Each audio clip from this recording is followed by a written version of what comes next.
Before Conor McGregor became the biggest star in MMA history, before the sold-out arenas and the $100 million payday, there was a welfare kid from Dublin training in a gym above a furniture store. What turned that kid into a two-division UFC champion wasn't just talent or trash talk. It was a training approach that went against everything traditional MMA taught. While other fighters were grinding through brutal 5-hour sessions and hundreds of sparring rounds, McGregor was doing movement drills that looked like interpretive dance. While they were chasing exhaustion, he was chasing efficiency. And it worked. Until it didn't. This is how Conor McGregor really trained. Welcome to Loving Fighters. McGregor started training at 12 years old, Crumlin Boxing Club in Dublin, a rough neighborhood where boxing was what kept kids off the streets. His first coach was Phil Sutcliffe, who taught him the fundamentals: straight punches, head movement, footwork. Nothing fancy, just the basics done correctly. McGregor showed promise but wasn't a standout. He was lanky, kind of awkward, not a natural athlete at first glance. At 16, he discovered MMA through a friend, started training at a small gym called Straight Blast Gym Ireland. The head coach was John Kavanagh, who would become the most important person in McGregor's fighting career. Kavanagh was different from most MMA coaches at the time. He'd trained in Brazil, studied under John Danaher. He didn't believe in the old-school approach of breaking fighters down to build them up. He didn't think suffering equaled progress. He didn't subscribe to the warrior mentality that pain was necessary for growth. Kavanagh believed in technical precision, intelligent training that kept fighters fresh, understanding leverage and positioning over brute force. He'd seen too many fighters get broken by brutal training camps, concussions in sparring, injuries from overtraining, bodies worn down before they ever reached their potential. He wanted a smarter way. That philosophy shaped everything McGregor would become. While other camps were doing brutal 5-hour training sessions with hard sparring and endless conditioning, Kavanagh had McGregor focusing on technique, light sparring to build timing without damage, precision work on the pads, movement drills to stay loose. The idea was to practice smart, not hard. Stay sharp without accumulating the wear and tear that ends careers early. McGregor bought into this completely. He had no other options. He was on welfare collecting €90 a week, training twice a day at SBG, living with his parents because he couldn't afford his own place. His girlfriend Dee was supporting him financially, working while he trained. Everyone thought he was wasting his time. His family was supportive but worried. Friends from the neighborhood thought he was crazy. But he believed with absolute certainty that he would become champion. He trained with a focus that bordered on obsession. When he wasn't training, he was visualizing.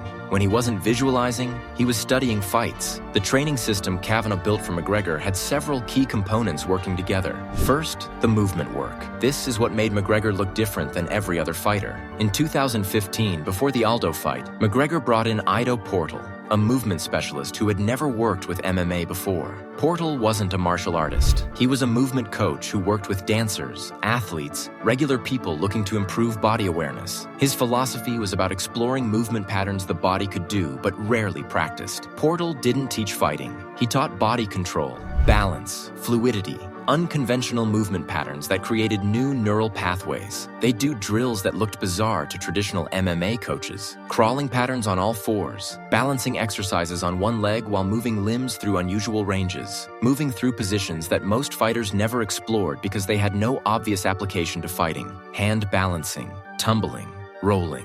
The goal wasn't to make McGregor better at any specific technique. It was to make his body capable of positions and movements his opponents had never trained to defend, to be unpredictable, to create angles that didn't exist in normal fighting exchanges. Critics mocked it relentlessly, called it dancing, called it a waste of time, said it was just flashy nonsense for Instagram. Other fighters laughed, coaches dismissed it, but McGregor kept doing it. The sessions with Portal were intense, hours of work that looked like nothing but built body awareness that showed up in the cage. The results showed in his stance and movement. His stance was incredibly wide, feet far apart in a karate-style position that most MMA coaches would call wrong. His movement was bouncy, light on the feet, constantly shifting. He'd switch stances mid-combination, orthodox to southpaw and back. He'd pull his head straight back to slip punches instead of moving it side to side like boxing teaches. He'd throw kicks from positions that shouldn't generate power but did anyway because of how he loaded his hips. He'd land punches while his feet were in positions that traditional coaches said made it impossible to generate force. Traditional coaches said his form was wrong. His stance was too wide. His hands were too low. His movement was inefficient, but it worked because opponents had never seen it before. They couldn't time him. They'd trained their whole lives against traditional strikers, orthodox fighters, southpaw fighters, guys who moved in predictable patterns. McGregor moved in patterns that made no sense to them. By the time they figured out the timing, they were getting knocked out. Second, the precision striking. McGregor didn't believe in throwing hundreds of punches in training. He believed in throwing the right punches. Quality over quantity. Every shot thrown with intention. Every combination practiced until it was perfect. No wasted movement. No throwing just to throw. Kavanagh would have him hit pads for timing and accuracy, not for volume or conditioning. Some fighters do pad work until they're exhausted. McGregor did pad work until the timing was exact. The focus was finding the distance where his left hand landed clean. That became his money shot. The counter left straight down the middle. He'd bait opponents to lead with combinations, slip just outside their range while they were extended and vulnerable, then fire the left hand down the pipe while they couldn't defend. It looked simple watching him do it. It required perfect distance control, perfect timing, perfect understanding of when opponents were committed to their attacks, precision over power, timing over aggression. McGregor studied this obsessively. He'd watch film of opponents for hours, not just watching their fights, but studying specific moments. When did they drop their right hand? When did they step in range? What tells did they give before throwing? He'd identify these patterns, then drill the counter-response thousands of times. They'd drill specific sequences endlessly. He'd visualize opponents standing in front of him, their exact stance, their tendencies, the exact moments when they'd be open. Then he'd practice the counter for that specific opening until it was automatic. Muscle memory so deep that he didn't have to think. He'd see the opening, and his body would react. This wasn't random sparring where anything could happen. This was programming responses for specific scenarios. The pad work looked like art when he did it right. Watch the footage of him hitting pads with Owen Roddy, one of his main striking coaches. The rhythm, the precision, every shot landing exactly where it should. No wasted movement, no wild swings, just clean, precise strikes thrown from perfect distance. That's what he took into fights. Third, the sparring approach. McGregor did way less hard sparring than most fighters. This was Kavanagh's influence. He believed hard sparring was inefficient and dangerous. You accumulate damage that shows up years later. You practice bad habits under stress because you're just trying to survive instead of working technique. You waste energy beating up your training partners. The injury risk is high. One bad sparring session can derail an entire camp. Instead, they did tons of light technical sparring. Flow sparring where the goal was timing and positioning, not hurting your partner. Working on entries, working on exits, building reflexes and reactions without the concussion risk. This kept McGregor fresh. He wasn't getting knocked around in training. He wasn't developing scar tissue that would bleed in fights. He wasn't limping into fight week already damaged. He was building the skills and reflexes without the wear and tear. When he did spar hard, it was specific and controlled. Short rounds with clear objectives. Fresh partners rotating in, simulating exact scenarios he'd face in upcoming fights. Not just random 5-minute rounds where anything goes and egos take over. Controlled sparring with experienced partners who understood the goal was preparation, not proving who was tougher. This was controversial. Critics said McGregor wasn't battle-tested, that he'd crack when someone brought real violence. But Kavanagh believed staying fresh was more important than proving toughness in the gym. Save the damage for fights where it matters. Show up fresh and sharp instead of worn down and compromised. Fourth, the conditioning approach. This was maybe the most controversial part. McGregor's cardio became his biggest weakness. The Diaz fights exposed it brutally.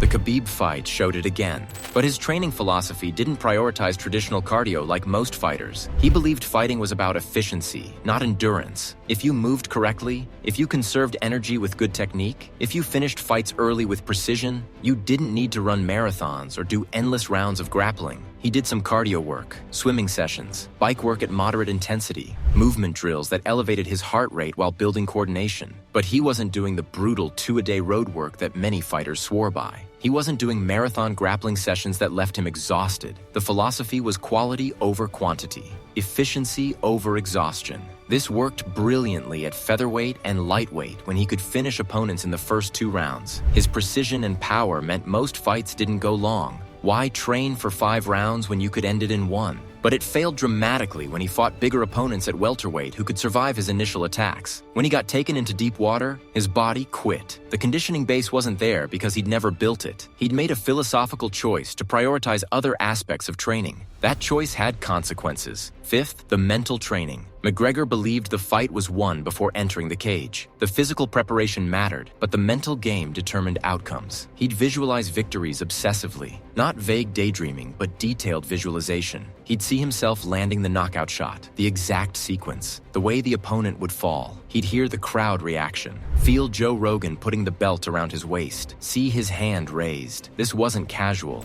This was hours of detailed mental rehearsal making the outcome feel inevitable. This sounds like new age nonsense to traditional coaches, but it was systematic for McGregor. He'd watch endless film of opponents, identify their patterns, their tells, the moments when they were vulnerable. Then he'd visualize exploiting those exact tells. He'd see the opening, see himself capitalizing, see the finish. By fight night, he'd already won the fight 1,000 times in his mind. The cage was just where he made it physical. He called it manifestation, bringing reality into existence through absolute belief. He'd write down predictions, say them out loud in interviews, not just vague, "I'll win" statements, but specific predictions. "I'll knock him out in the second round." Then he'd believe it so completely that his body responded accordingly. Confidence became certainty. Certainty became performance. The trash talk was part of this mental warfare. People thought it was just promotion, just selling fights. It was that, but it was also psychological warfare on opponents, making them think about him constantly, getting in their heads weeks before the fight. He'd find their insecurities and attack them publicly, make them emotional, make them react. By the time they stepped in the cage, they'd been dealing with McGregor's voice in their head for months. Some of them were already beaten mentally before the first punch. Sixth, the nutrition and weight cutting. McGregor was meticulous about diet. He hired a nutritionist early. Clean food, proper macros, supplements, everything dialed in. But his weight cuts were brutal. He was a natural lightweight cutting to featherweight, walking around at 170, cutting to 145. That's a massive cut. It affected his performance even when it worked. It built bad habits. It's part of why his cardio suffered. Cutting that much weight taxes the system. When he moved up to lightweight, the weight cut was easier. He looked better. But by then, the habits were set. He'd trained his whole career without the cardio base that fighters who grew up at their natural weight developed. The system worked spectacularly at first. McGregor's rise was unprecedented. He came to the UFC in 2013, knocked out Marcus Brimage in the first round, kept knocking people out. Max Holloway, Dustin Poirier, Dennis Siver, each one violent and decisive. He wasn't just winning, he was dominating, making elite fighters look like amateurs. The movement confused opponents. They couldn't time him. They couldn't predict him. That wide stance meant his kicks came from angles they didn't expect. His punches landed clean because his timing was perfect. And that left hand, every opponent knew it was coming. None of them could avoid it when it mattered. Chad Mendes, elite wrestler, took him down repeatedly. McGregor got up every time and finished him with elbows in the second round. Jose Aldo, considered the best featherweight ever, undefeated for a decade. 13 seconds. McGregor read his opening rush perfectly and timed the counter left. One punch. Fight over. New champion. The Aldo knockout was the perfect example of McGregor's system working. All the visualization, all the precision work, all the movement training. It came together in one moment. He'd studied Aldo's tendencies, knew Aldo would rush to set the pace, positioned himself perfectly, let Aldo commit, fired the left as Aldo came in, shut off. Eddie Alvarez at lightweight, another dominant performance, dropped him 4 times in the first round, finished him in the second. 2-division champion. The movement, the precision, the mental game, all of it working together. McGregor looked unstoppable. Then the weaknesses showed. Nate Diaz at welterweight. McGregor won the first round. Then his cardio failed. Diaz started landing. McGregor got tired, tried to wrestle and got choked out in the second round. The rematch showed the same pattern. McGregor won the first 2 rounds, nearly finished Diaz, but faded hard in the later rounds, barely survived to win a decision. His lack of deep cardio almost cost him. The Khabib fight was worse. McGregor got taken down in the first round and never recovered. Khabib mauled him for 4 rounds. The movement didn't matter because Khabib didn't care about striking. The precision didn't matter because Khabib pressured him into exhaustion. The mental game didn't matter because Khabib had been dealing with tougher environments his whole life. McGregor got dominated, submitted in the 4th round. The Mayweather boxing match in 2017 was a spectacle but showed the same issue. McGregor won a few early rounds. Then his cardio betrayed him again. Mayweather walked him down and stopped him in the 10th. So why did McGregor's system work for him when it did? And why did it ultimately fail? First, the physical gifts. McGregor had exceptional timing. That's not something you can train. Some fighters just see openings others don't. McGregor's timing was elite level. He also had power in his left hand. Knockout power at featherweight and lightweight. That one punch changed everything. Opponents had to respect it. It set up everything else. His body type helped at featherweight. That long reach from a wide stance. The leverage on his left hand. Against smaller fighters, these advantages were amplified. When he fought bigger guys or guys who could walk through his power, the advantages disappeared. Then, the style advantages at certain weights. McGregor's movement-based style worked perfectly at featherweight. Those fighters were used to traditional strikers. They'd never seen someone move like him. They'd never dealt with that wide karate stance. They couldn't time him. At lightweight, it still worked against certain styles. Against wrestlers who could pressure him or bigger fighters who could survive his early attacks, it failed. And the mental edge was real for a while. McGregor's confidence was absolute. He believed he would win. That belief made him dangerous. He'd walk into fights against killers and perform like he already knew the ending. That confidence affected opponents. Some of them were beaten before the fight started, but the cardio issue was always there. The training system that kept him fresh and sharp also left him unprepared for wars. When he couldn't finish opponents early, when he got taken into deep water, his body failed him. The movement drills and precision work didn't build the same conditioning base that traditional grinding would have. He made a choice. Prioritize technique and freshness over durability and endurance. It worked until it didn't. The weight cutting made it worse. Those brutal cuts to featherweight. Even his lightweight cuts were significant. It compromised his cardio further. Fresh fighters can absorb some conditioning deficits. Drained fighters can't. Elements of McGregor's approach influenced other fighters. The movement work became trendy. Suddenly, everyone wanted to work with movement coaches. The emphasis on precision striking over volume caught on with some camps. The mental game, the visualization, the trash talk as a weapon. Fighters saw what McGregor accomplished and tried to copy pieces, but nobody put it all together the same way. McGregor's system was built for his specific gifts and his specific body type at a specific weight class. The movement worked because he had the timing to make it work. The precision striking worked because he had the power to make it matter. The mental game worked because he had the skills to back it up. Fighters who tried to copy the trash talk without the skills got exposed. Fighters who tried the movement without the timing looked awkward. The system required everything working together, just like Tyson's peekaboo. Remove one piece and it breaks. The UFC featherweight and lightweight divisions today show McGregor's influence. More fighters use wide stances. More fighters work on movement. More fighters try to use media obligations as psychological weapons. But the complete package exists only in McGregor's prime footage. The movement specialist working with a precision striker who has knockout power and absolute belief in his own victory. That combination came together once. McGregor's training system was the opposite of traditional MMA wisdom.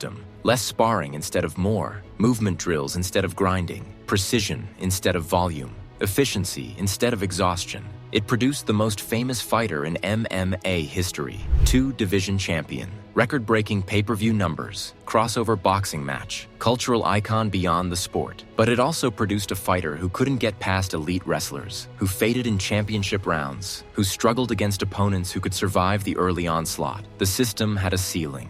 McGregor hit it. The training approach worked brilliantly within specific parameters, featherweight and lightweight, against strikers. In fights that ended early, outside those parameters the weaknesses showed. You could see it in the Diaz fights. You could see it against Khabib. The cardio wasn't there. The durability wasn't there. The ability to grind through adversity wasn't there because he'd never trained for grinding. He'd trained for brilliance. Kavanagh's philosophy produced a fighter who looked revolutionary, who moved like nobody else, who struck with precision that seemed superhuman. But it didn't produce a fighter who could survive 25 minutes against elite competition. The trade-off was made consciously. Brilliance over durability. It worked long enough to make McGregor a legend. Whether it was the right trade-off depends on what you value. McGregor got rich and famous. He changed the sport. He became an icon. But he didn't become the unbeatable force he thought he was. The footage remains. That knockout of Aldo. The precision against Alvarez. The movement that looked like it came from a different sport. You can still watch peak McGregor and see something special.